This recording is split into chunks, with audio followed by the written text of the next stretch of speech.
How's it going, guys? It's me, Dumbo, the Domotaku Anime Channel, here today, back again with Aokana Episode 8 reaction review. And I feel like it's been a while since I've done a video or just done anything in general, so how's it going, guys? So, Episode 8. I always tell myself that I'm never gonna fall asleep on Mondays to not watch Aokana, the new episodes. But I fell asleep. But I still got to watch the new episode and make this video, so here we go. Episode 8.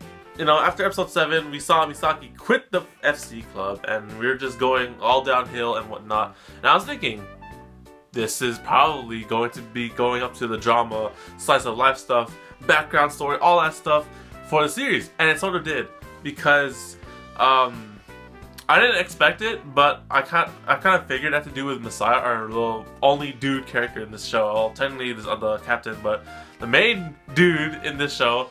He comes up to Misaki and he starts talking about her, about his background, and it makes sense because he technically like quit FC and then came back because of Asuka, so it made perfect sense that he came to go talk to Misaki and, like, you know, oh, I was in the same boat as you, so I know what you're going through and whatnot. And I was like, ah, this is perfect.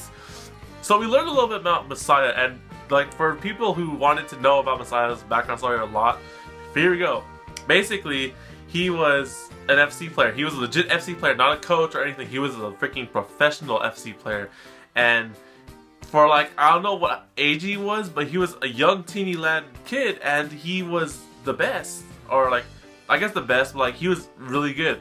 He like took tournaments and everything. He wanted to become like the representative for like nationals or some shit like that. But then he got cold feet and he got scared of it. And then after a little bit of while, he lost to some random person against a professional, and that gave him the excuse to quit. And you know, this is a legit like thing, right? You know, you go do a sport and you do like an activity or some sort, right? And then you encounter people who are the same as you, who might be starting off as you or might be better than you and all that stuff. And it just makes perfect sense because, you know, these people like Misaki and Messiah, well, they quit because, you know, they were scared or they didn't have fun or anything like that, and they like all the pressure and whatnot that made them quit. And like we see that here, like I thought they made a good connection with each other. And I was like, you know what, these two, they understand each other, and this might actually help lean towards Misaki joining the club back, right? And I was like, okay, maybe that's pretty good. And after that note, it goes back to the normal routine practice and whatnot. Nothing else in the episode happens until a freaking helicopter comes up to their schools, like old-fashioned helicopter, not even their freaking like gravitational boots. No, all freaking helicopters like da da da da da da da da da comes up in their freaking school, right? And out comes the people from the tournament, the Avalon people, I think that's what their name is. Like those people come out from the helicopter and they're like asking for a practice match. And I'm just like, this is total bullshit. Like, no, like they're gonna destroy us because they have that dumbass technique that destroys every single flying circus technique what existed.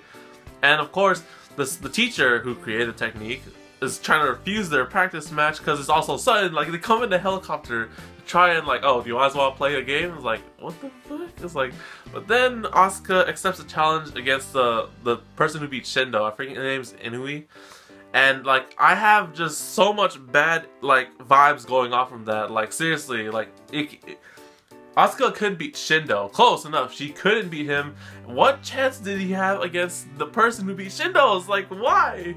And I was like, you know what? Go ahead, Asuka. Maybe you could somehow magically beat her being the main protagonist of this show. And the fight happens, and she gets completely destroyed. Asuka, just like, there's no chance of Asuka winning. Like, as many air fly kick turns that she does, or anything like besides coaching, nothing happens. And like, we see more of that little dumb birdcage technique that makes the opponent basically unable to win at all. It's impossible because the birdcage technique essentially makes the opponent really tired, and they can't do anything whatsoever. They can't score with the buoys. They can't go up to them to go close quarter combat dogfight. It's impossible. And I'm just like, I'm watching there. I'm just like, this is terrible. Like, this is not fair. It's like, what is this? This is nothing. Because Asuka can't attack her, because if she goes up to her, then she just gets knocked back down. If she tries to go for the buoy, she can outrun her. And I'm just like, wow, this is total bullshit.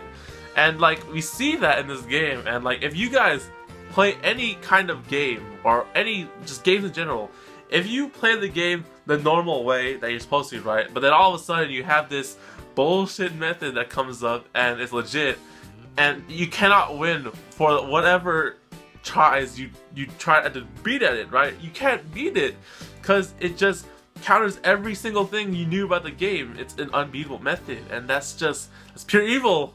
That's bullshit. As a gamer myself, that would be complete bullshit if I had to do that. So yeah, I mean, they try to go around it, right? Okay, my matters. They try to go around it, right?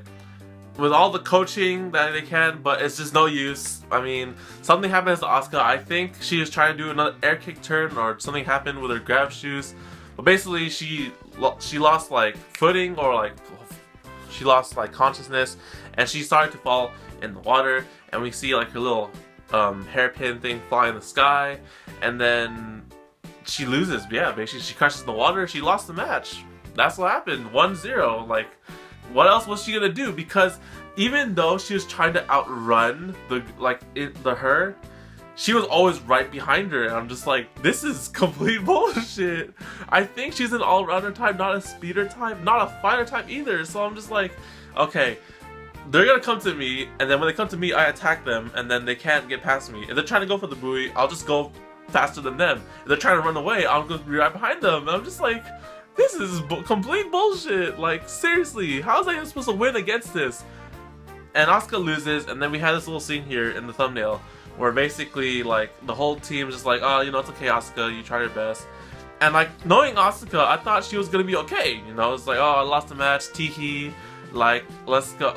That's pretty fun, right? But no, freaking Asuka cries. She's sad. And basically, like, Asuka is the character in the show who just always tries to have fun, who sees the fun in everything. But no, the freaking Avalon people had to do their bullshit birdcage and then break her down, and she's all depressed now. If she's that depressed, she might quit just like Misaki, and just like, wow, that's total bullshit. Their plan is to make everyone in the FC club quit. That's legit bullshit. I'm pretty sure Asuka is not going to quit though, because Asuka just loves FC too much. Now, everything about this show that I wanted before, screw all that. All I ever want in the show now is for these guys to beat those BS birdcage techniques and those little cheaters, or not cheaters, but like those bullshit techniques that they have. The antagonists. That's all I want now. That's legitimately 100% screw romance, screw school life. I want them to beat those freaking people and just show them wrong. Like, if there's a way to defeat this unbeatable method, then that's gonna be the most, like, successful thing in the show. Just done. Just beat. That's all I want right now.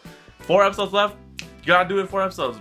We gotta beat them. If that's a thing in the visual novel, then that's pretty good. That's a freaking good storyline. I like it. And next episode, we actually see a little bit about Messiah and Asuka. Now, from tidbits of the sneak peek, we saw that Asuka as a kid was talking to maybe Messiah as a kid, and he was an FC at the club. So I'm getting the hint here that Messiah was the role model that inspired Asuka to do FC and all that stuff, and like she was the one that, you know, in the beginning, the first episode, when she's like talking with her action figure and her little her hair accessory thing that Messiah probably gave to her. There's like, it's all unraveling right now, and I love it because, you know, the whole tournament thing brought out Misaki and just like her quitting FC and Messiah's background, and now the freaking Avalon people are bringing out Asuka's background and more Messiah. So that's all good and all, but one thing I really just want is for them to beat their ass at the end of the series. That's all I want now. Thank you guys for watching this video. I hope you guys enjoyed. Like the video if you did. Like the video because that was complete bullshit. That birdcage stupid technique. Subscribe because next week I will cover the background story. We will learn all about Asuka and Messiah and any other backstory they want to throw at us in the next episode. And follow me on Twitter at @TheDumbTaku because you could tell that I fall asleep and post my shit on Twitter on these days. You know, it's like, oh, I fell asleep today and I forgot to watch Aokana, hashtag whatever.